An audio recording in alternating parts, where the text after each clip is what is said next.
In this video, I want to talk about the difference between supporting dictators for the purposes of Realpolitik and supporting them because you agree with their ideological beliefs. First, what is Realpolitik? It's a term we typically associate with the political thought of Niccolo Machiavelli. To explain this very quickly, before the 1520s, which is when Machiavelli was writing, there had been a long tradition of writing advices to princes. The advice dispensed in these old manuals tended to stress how good Christian kings should lead by example and be kind and virtuous. In The Prince, Machiavelli pointed out that this is all nice in theory, but in practice a good Christian king would more than likely find themselves dead. In the real world, people are out for their own interests, and all it would take is for one scheming courtier to stab you in the back, and you'd lose the throne. In a world where people are ruthless and cunning, you need to be more ruthless or more cunning. So, Realpolitik sets aside ideological or moral considerations and concerns itself only with the practicalities of what needs to be done. It is a form of pragmatism. Machiavelli discourages idealism of any sort. You cannot trust anyone fully. If someone can screw you over, if it's truly in their best interests, they probably will. If someone stands to gain by your fall, they will probably let you fall, and so on and so forth. In The Prince, Machiavelli chiefly focuses on what individual rulers need to do in order to secure their power, especially when they are occupying a newly conquered nation. It's not all grim trickery or evil, as his reputation suggests, but simply whatever will get the job done. Some situations require a soft touch, others a firm hand. In a characteristic passage he writes, "And here comes in the question whether it is better to be loved than feared, or feared rather than loved. It might perhaps be answered that we should wish to be both, but since love and fear can hardly exist together, if we must choose between them, it is far safer to be feared than loved. For of men it may generally be affirmed that they are thankless, fickle, false, studious to avoid danger, greedy of gain, devoted to you while you are able to confer benefits upon them, and ready, as I said before, while danger is distant, to shed their blood and sacrifice their property, their lives, and their children for you. But in the hour of need they turn against you. The prince, therefore, who, without otherwise securing himself, builds wholly on their professions, is undone. For the friendships which we buy with a price, and do not gain by greatness and nobility of character, though they be fairly earned, are not made good, but fail us when we have occasion to use them.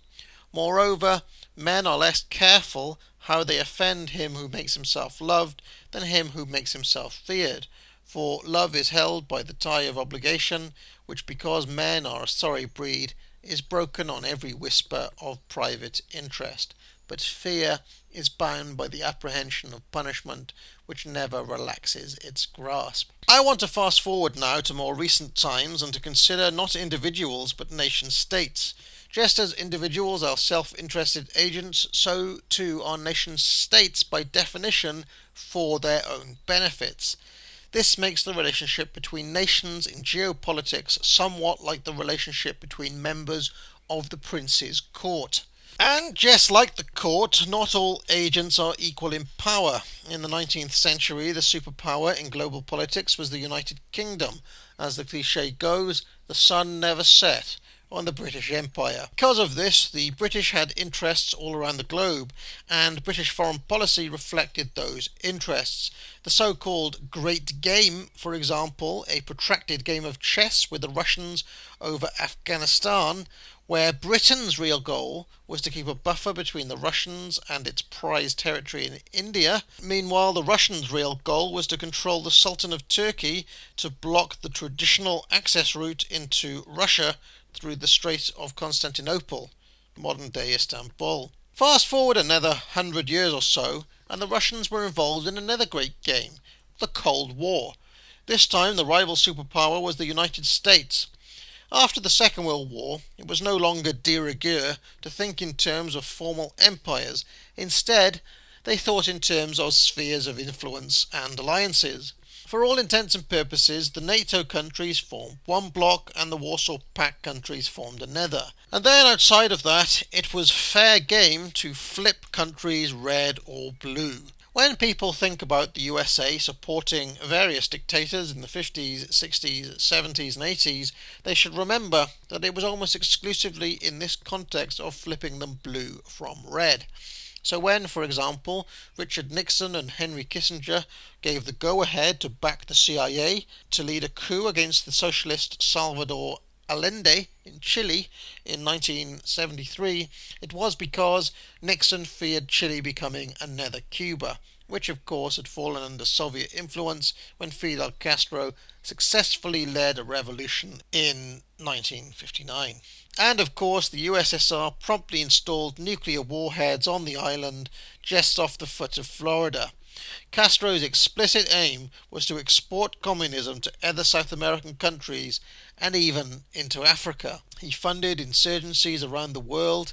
The revolutionary career of that pin-up of leftist twats everywhere, Che Guevara, is especially instructive when it comes to this. Now, of course, virtue-signalling idiots are very quick to condemn Kissinger or Nixon for their interventions, but they never bother to point out that under Stalin, Khrushchev and then Brezhnev, the USSR funded all manner of mischief in South America and in Africa.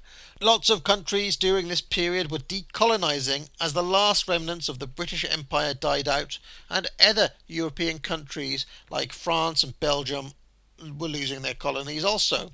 The Congo, for example, gained independence in 1960 and almost immediately became a battleground territory between the Americans and the Soviets.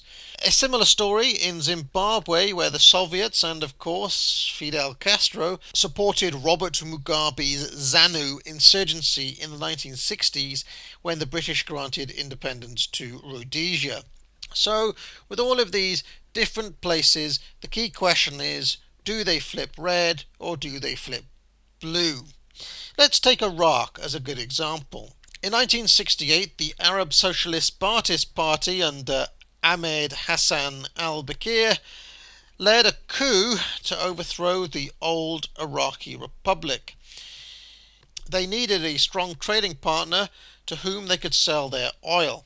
Remember, the Russians had been playing the great game in the Middle East since at least 1818, so it was important to them to have an ally on their border. Even before the overthrow of the Republic, Iraq and the Soviet Union had signed an agreement whereby Iraq would supply the nation with oil in exchange for large-scale access to Eastern Bloc arms. Under al-Bakr, they signed a treaty of friendship and cooperation, and this was strategically excellent for both parties.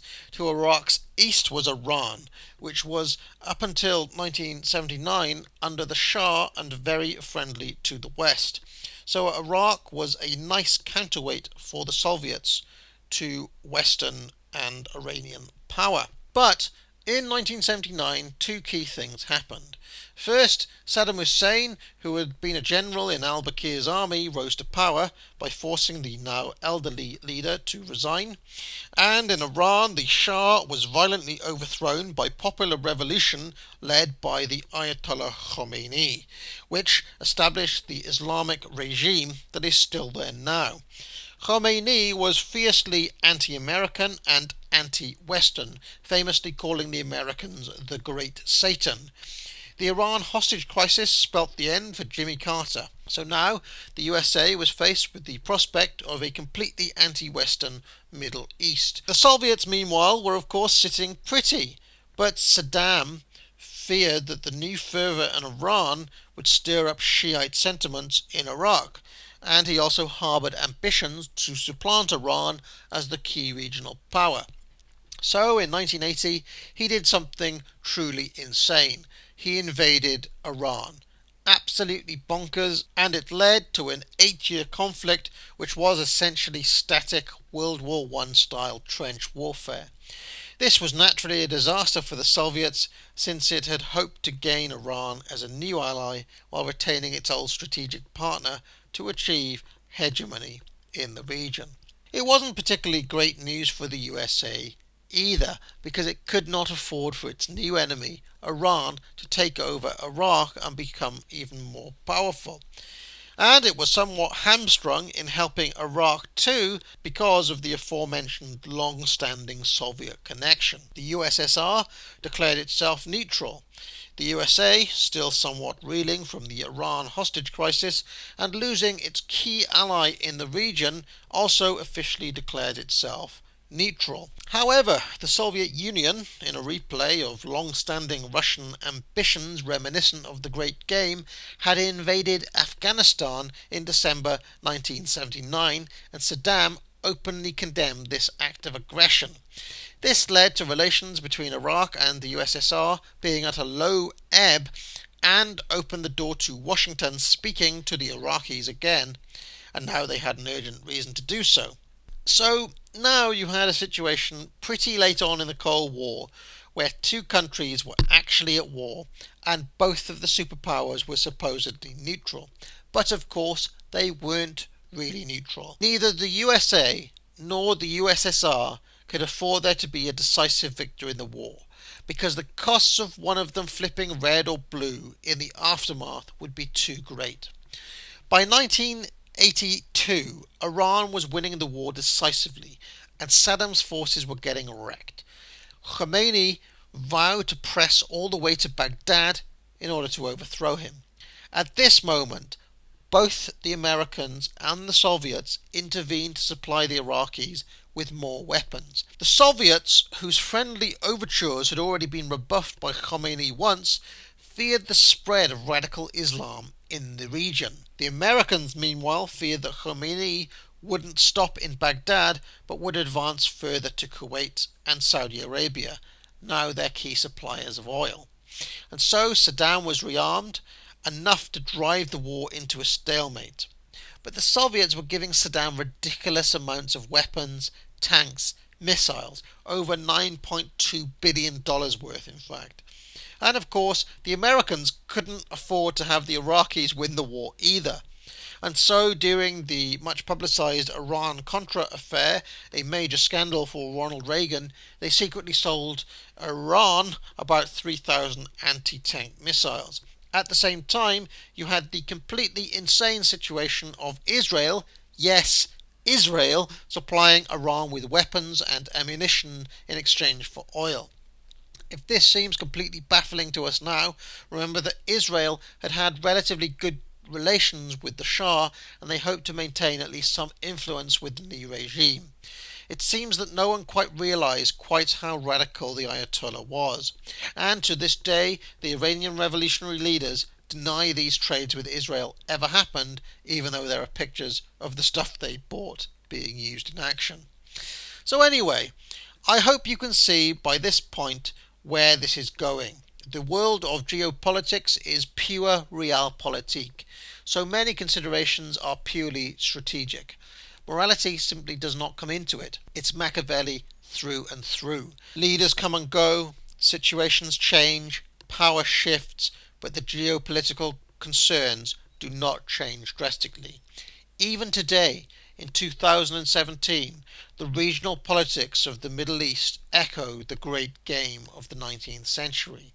The players have changed, but the game has stayed the same. It's so hard to escape the gunfire. I wish I could rule it out like an umpire, but it's an everlasting game and it never ceased to exist, only the players change. Now today, the USA has military bases in Afghanistan and Iraq after full-scale invasions by George W. Bush into those countries.